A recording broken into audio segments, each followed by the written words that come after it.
성도 여러분 건강하십니까? 안식 후 3일 저녁이 되었습니다. 우리 기도하고 오늘 하나님께서 우리에게 주시는 말씀을 듣도록 하겠습니다. 하늘에 계신 하나님 아버지, 안식 후 3일 동안 저희들을 지켜주시고 보호해 주셨다가 오늘 저녁에 하나님의 말씀을 다시 들을 수 있는 기회를 주시니 감사를 드립니다. 이 시간 성령께서 함께하여 주셔서 하나님의 말씀을 통하여 우리 각 개인에게 말씀하시는 하나님의 음성을 듣도록 성령 하나님 역사하시고 함께하여 주시옵소서. 예수님 이름으로 기도합니다. 아멘. 사랑하는 성도 여러분, 오늘 말씀의 제목은 축복과 저주입니다.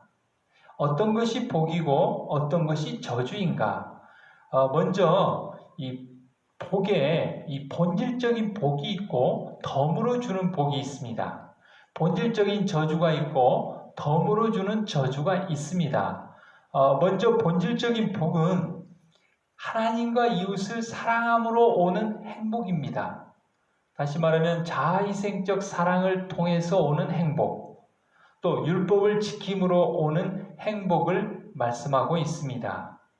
그래서 신명기 10장 13절에 내가 오늘날 내 행복을 위하여 내게 명하는 여호와의 명령과 규례를 지킬 것이 아니냐. 여호와의 명령과 규례를 지키는 것이 행복이라고 하나님께서 말씀하고 계십니다. 마태복음 6장 33절에 너희는 먼저 그의 나라와 그의 의를 구하라. 그리하면 이 모든 것을 너희에게 더하시리라. 하나님의 나라와 의를 구하는 것이 본질적인 복입니다. 거기에 더해주는 것, 물질적, 생명적 풍요를 누리는 것이 바로 덤의 복입니다. 그러면 하나님께서 우리에게 덤의 복을 허락하시는 이유는 무엇인가? 사도행전 20장 35절에 예수님께서 주는 것이 받는 것보다 복이 있다고 그랬습니다. 다시 말하면 하나님을 사랑하고 이웃을 사랑함으로써 오는 그 행복을 누리는 본질적인 복을 추구하는 사람에게 물질적 생명의 덤의 복을 허락하시는 이유는 다른 사람에게 그러한 것들을 나누어 주라고 우리에게 허락하신 것들입니다. 그러면 본질적인 저주는 무엇인가? 본질적인 저주는 본질적인 복인 자아희생적 사랑을 거절하고 자기 유익을 추구하는 죄가 바로 본질적인 저주입니다. 이러한 본질적인 저주를 추구하는 사람의 삶에 덤의 저주가 주어집니다. 고난과 죽음이라든지 이런 덤의 저주, 물질적, 생명적 황폐함을 더해주는 것들을 얘기합니다. 그러면 본질적인 저주를 추구하는 사람에게 이러한 덤의 저주를 허락하신 이유는 무엇인가? 그것은 하나님께서 우리에게 복음을 영접하는 도구로 사용하도록 덤의 저주를 허락한다는 것입니다. 시편 119편 71절에 고난 당한 것이 내게 유익이라 그랬습니다. 왜냐하면 이로 인하여 내가 주의 율례를 배우게 된다 그랬습니다. 자기의 유익을 추구하는 죄된 삶을 살아가는 사람들에게 덤의 저주, 고난을 허락함으로 말미암아 그것을 통해서 하나님을 알고 하나님의 율례를 배우도록 하기 위해서 하나님께서 덤의 저주를 허락하신다는 것입니다. 그러므로 말미암아 고난이 우리에게 유익이 될 수 있다는 것입니다. 그러한 예가 바로 누가복음 15장에 나와 있는 탕자입니다. 탕자는 자기 희생적인 사랑을 거절하고 자기 유익을 추구하는 죄를 따랐습니다. 그래서 본질적인 저주를 추구하는 삶을 살았는데요. 그에게 덤의 저주가 임하였습니다. 그래서 그가 그러한 도구를 통해서 다시 한번 하나님께로 돌아오고 또 복음을 영접하는 도구로 사용되는 예를 보게 됩니다. 누가복음 15장 17절에 이에 스스로 돌이켜 나는 여기서 주려 죽는구나. 예, 정말 부모에게 물려받은 가산을 다 탕진하고 정말 배고파 죽게 되었을 때 그가 그 고난을 통하여 다시 회개하고 하나님께로 돌아가는 이야기를 우리는 보게 됩니다. 지난번에 우리 교회 카톡에 우리 한 여집사님이 글을 올렸었는데요. 이탈리아의 한 무신론자 의사가 정말 그 이탈리아의 수많은 코로나19 바이러스로 인하여 정말 수많은 사람들이 몰려와서 죽음을 당하는 장면을 통해서 그가 하나님을 알게 됐다는 그 간증의 글을 우리가 봤습니다. 그는 이렇게 고백을 했습니다. 한낱 인간인 우리는 매일 수많은 사람이 죽어나가는 이 상황에 더 이상 무엇을 할 수 없는 한계에 이르렀습니다. 우리는 지쳤고 우리의 동료 2명은 사망했으며 다른 동료들은 바이러스에 확진되었습니다.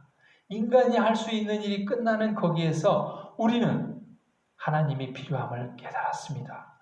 그리고 짧은 몇 분의 휴식 시간이 주어질 때 우리는 하나님께 도움을 구하기 시작했습니다. 우리는 서로 얘기를 나눕니다. 치열한 무신론자였던 우리가 지금 매일 우리의 평강을 구하고 우리가 환자들을 다 잘 돌볼 수 있도록 우리를 도우시기를 주님께 구하는 것을 믿을 수 없다고 말입니다.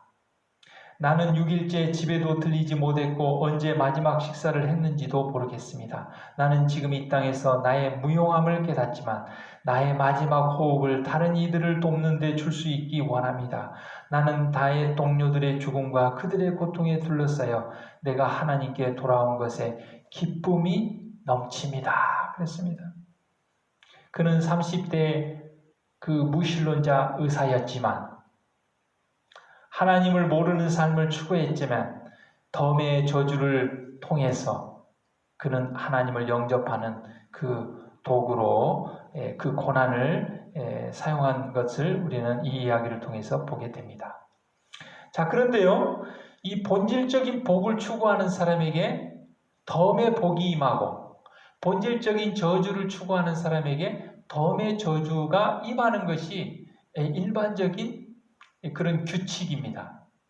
그런데 본질적인 복을 추구하는 사람에게 덤의 저주가 임하고 본질적인 저주를 추구하는 사람에게 덤의 복이 임하는, 다시 말하면 혼란하고 혼잡하게 사단이 그렇게 했다는 것입니다. 그래서 많은 사람들이 하나님을 잘 믿는데 왜 고난이 임하는지, 우리에게 어려움이 임하는지 굉장히 이해하지 못하는 사람들이 있습니다. 또 본질적인 저주의 삶을 추구하는 사람에게 덤의 복이 임했을 때 많은 사람들은 왜 저렇게 악한 사람들에게 덤의 복이 임할까 의문을 갖게 됩니다. 우리가 이 시간 그 부분에 대해서 좀 살펴볼까 합니다. 먼저 본질적인 저주, 다시 말하면 자아희생적 사랑을 거절하고 자기 유익을 추구하는 죄된 삶을 사는 사람에게 덤의 복이 물질적, 생명적 풍요가 임하는 것을 우리가 어떻게 이해할 것인가? 지난번에 우리 윤성민 전도사님께서 시편 73편을 또 설교를 해서 우리가 잘 들었는데요. 시편 73편 3절에 이는 내가 악인의 형통함을 보았다 그랬습니다. 악인의 형통함을 보았다. 자기의 육을 추구하는 죄된 삶을 사는 본질적 저주를 삶을 사는 사람에게 형통함이 임했다는 것이죠. 덤의 복이 임했다는 것이죠. 그것은 하나님께서 재물의 풍요가 하나님을 선택하는 기준이 될 수 없다는 것을 보여주기 위해서 그러한 것을 허락하신 것입니다. 그래서 삭개오 같은 경우는 덤의 복이 임했을 때 그것을 통하여 하나님을, 예수님을 영접하는 기회로 사용했지만 부자 겉간 같은 경우에는 그에게 임한 덤의 축복을 하나님을 거절하는데 사용했다는 것입니다. 그러므로 재물의 풍요가 결코 하나님을 선택하는 기준이 될 수 없다는 것을 보여줍니다. 누가복음 18장 23절에 그 부자 법관이 그 사람이 큰 부자인 고로 이 말씀을 듣고 심히 근심하더라. 그리고 예수님을 따라갔습니다. 어떤 사람들이 이런 말들을 자주 합니다. 먹고 살아야 교회도 다니고 하나님도 믿지. 그런데 여러분, 이 사람은 큰 부자였습니다. 많은 덤에 복이 임했지만 그는 하나님을 떠나갔습니다. 결코 덤의 복이 하나님을 선택하는 기준이 될 수 없다는 것을 알게 됩니다. 두 번째로, 본질적인 죄를 추구하는 자에게 덤의 복이 절대적인 복된 것이 아니라는 것입니다.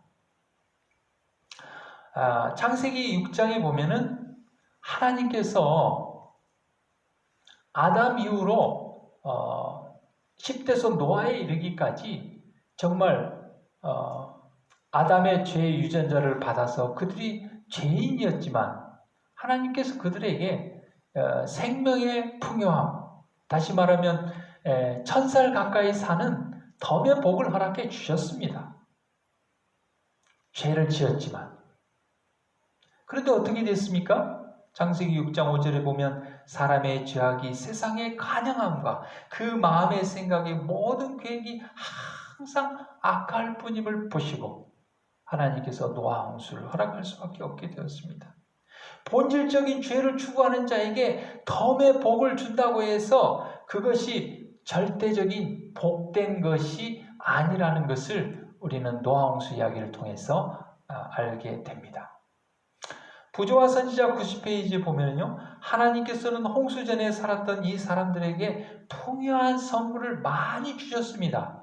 그러나 그들은 그분의 선물을 자신을 영화롭게 하는 데 사용했으며 그들의 애정을 선물들을 주신 분에게가 아닌 선물들에게 둠으로 그것을 저주로 만들어버렸다 그랬습니다.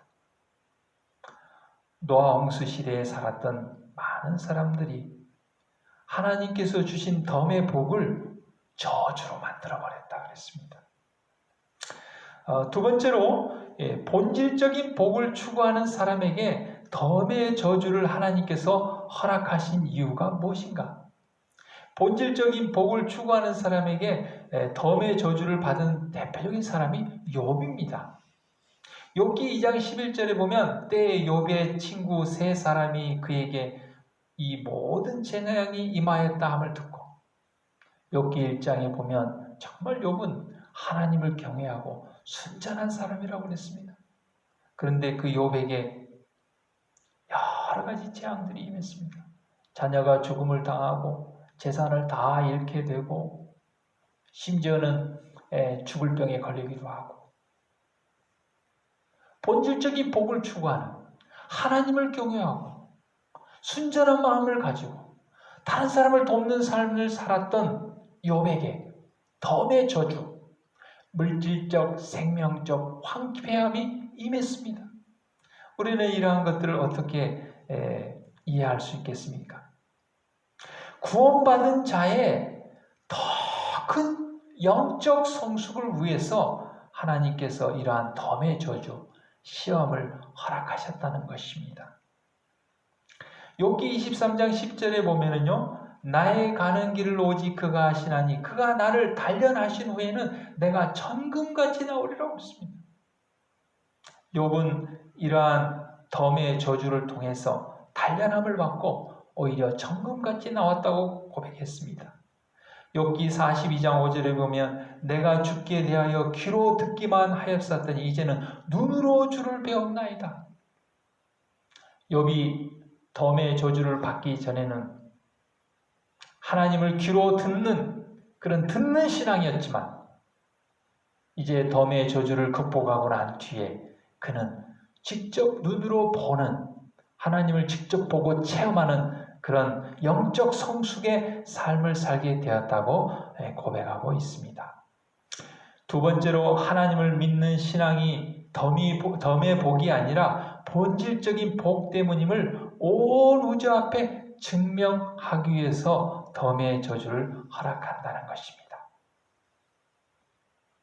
하나님을 믿는 신앙이 우리에게 물질적, 생명적 풍요를 주기 때문에 하나님을 믿는 것이 아니라 본질적인 복 때문에 하나님과 이웃을 사랑할 때 오는 그 행복 때문에 비록 덤의 복이 임하지 않는다 할지라도 하나님을 믿는 신앙을 놓치지 않는 그러한 신앙의 삶을 통해서 온 우주 앞에 그러한 사실을 증명하기 위해서 덤의 저주를 본질적인 복을 추구하는 사람에게 하나님께서 허락한다는 것입니다.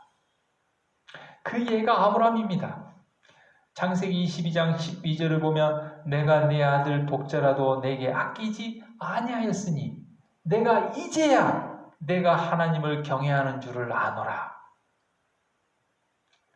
하나님을 경외하는 아브라함에게 하나밖에 없는 독자 이삭을 하나님께 제물로 드리라는 덤의 저주가 시험이 임했습니다. 그럼에도 불구하고 아브라함은 정말 하나님의 말씀을 따라 이삭을 하나님께 제물로 드리는 그러한 걸 통해서 온 우주 앞에 하나님을 믿는 것은 덤의 복 때문이 아니고 복 때문이 아니고 본질적인 복 때문이라는 것을 증거했습니다.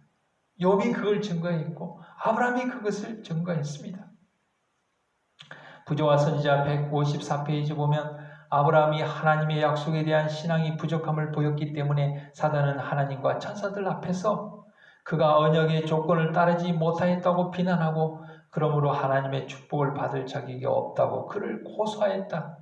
하나님께서는 온 하늘 앞에서 당신의 종의 충성을 시험하여 완전한 순종만이 받으신 바 된다는 것을 증명하고 구속의 경륜을 더 완전하게 저들 앞에 밝히고자 하셨다는 것입니다.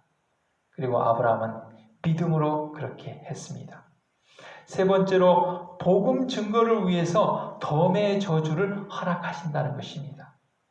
그래서 순교자의 피가 복음의 씨가 되도록 하나님께서 허락하신다는 것입니다. 각시대 지증투 249페이지 보면요. 또한 순교자의 피가 그 운동에 새로운 자극을 주었다. 법안교회 지도자들은 그들의 사업이 유업을 당하게 된 것을 깨닫자 즉시로 스코틀랜드의 가장 고귀하고 명망 있는 사람 중에 몇을 화형에 처하였다. 그런데 로마 교회의 당국자들은 그들에게 강단을 만들어 주었으며 거기서 나오는 죽어가는 증인들의 임종의 말이 온 나라에 울려 퍼져서 사람들의 마음에 로마의 굴레를 벗어나야겠다는 불멸의 목적을 갖게 해주었다.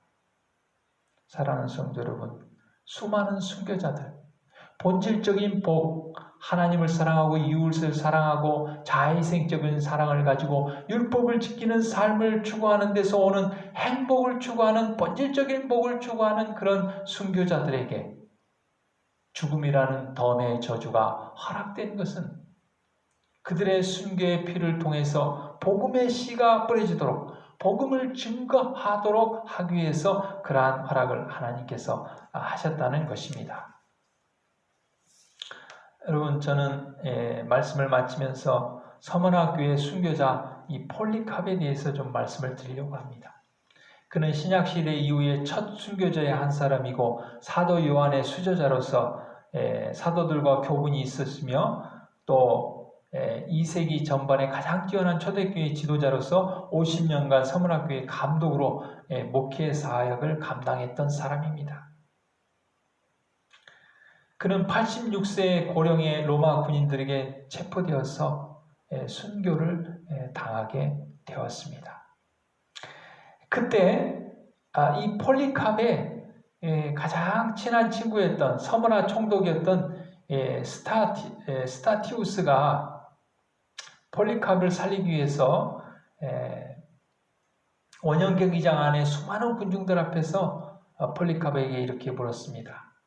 황제의 수호신인 튀게 여신에게 맹세하라. 예수를 저주하라. 예수를 한 번만 부인하라. 그러면 살려주겠다. 그때 폴리캅은 이렇게 말했습니다.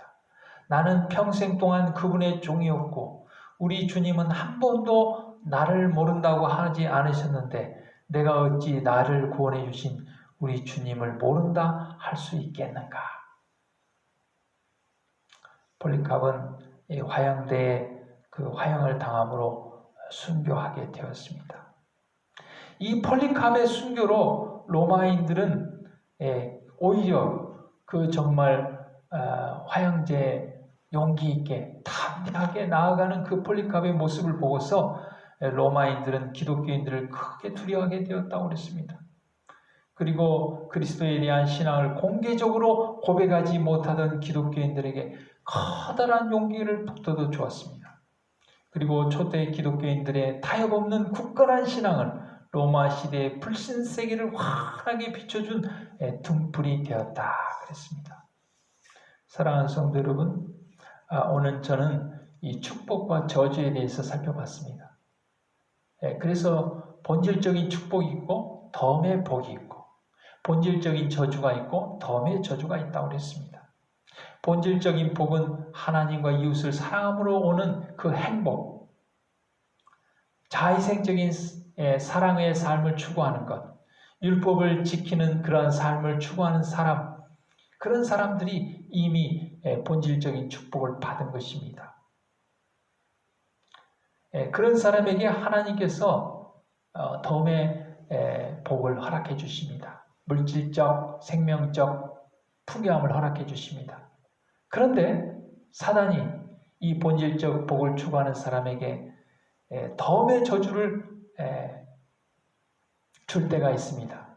그럴 때 하나님께서 허락하시는 이유는 영적 성숙을 위해서, 그리고 우리가 하나님을 믿는 신앙을 하는 것은 덤의 복이 아니고 하나님을 사랑하면서 때문에 하나님을 믿는다는 것을 온 우주 앞에 증명하기 위해서 그렇다고 그랬습니다. 그리고 복음 전거를 위해서 덤의 저주를 허락한다고 그랬습니다. 또 본질적인 저주의 삶을 추구하는 사람에게 덤의 복을 주는 이유는 재물의 풍요함이 하나님을 선택하는 기준이 될 수 없다는 것을 깨닫게 하기 위해서 그렇게 한다고 했습니다. 그리고 본질적인 죄를 추구하는 자에게 덤의 복이 절대적인 복이 될 수 없다는 것을 증거하기 위해서 그렇게 한다고 했습니다. 사랑하는 성도 여러분, 우리가 열심히 하나님을 믿고 하나님을 사랑하고 이웃을 사랑하고 자아희생적 삶을, 사랑의 삶을 살고 율법을, 하나님의 사랑의 율법을 지키며 살지만 정말 우리에게 정말 덤의 저주와 같은 그런 어려움을 우리가 당하고 있습니다. 사랑하는 성도 여러분, 이러한 기회를 통해서 우리가 영적으로 성숙할 수 있는 기회가 되기를 간절히 바랍니다. 그리고 온 우주 앞에 하나님을 믿는 신앙이 이러한 재앙과 어려움을 통해서 절대 흔들리지 않는다는 것을 욥처럼, 아브라함처럼 증거하는 저와 여러분이 되기를 바랍니다. 그리고 이러한 어려움을 통해서 복음을 전거하고 복음의 씨를 뿌리는 기회가 되기를 바랍니다. 저는 말씀을 준비하면서 정말 고난 중에 피어나는 꽃이라는 그런 낱말이 생각났습니다. 여러분, 우리가 코로나로 인해서 얼마나 어려움에 직면해 있습니까?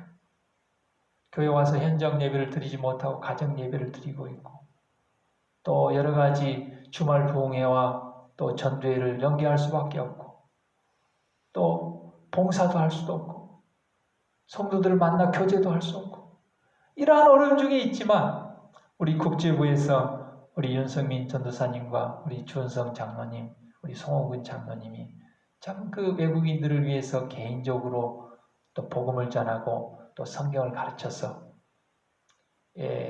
바이올렛과 푸원야마가 침례를 받기로 결심을 했습니다.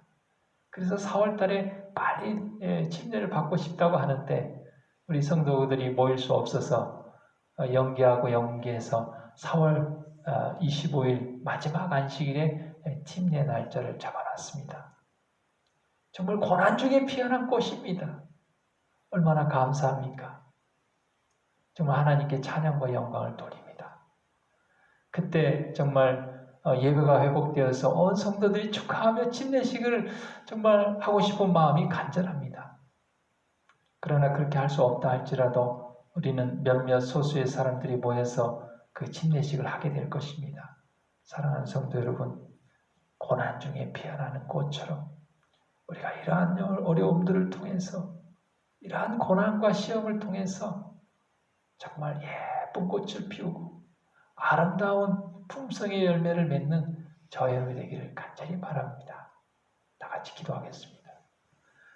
하늘에 계신 하나님 아버지, 본질적인 복을 추구하는 우리들에게 사단에 의한 덤의 복이 임한다 할지라도 결코 우리가 믿음에 흔들리지 아니하고 영적 성숙의 기회가 되며 온 우주 앞에 하나님을 믿는 신앙을 증거하며 복음을 증거하는 기회로 이러한 어려움들을 도구로 사용할 수 있도록 도와주시옵소서. 예수 그리스도의 이름으로 기도드리옵나이다. 아멘.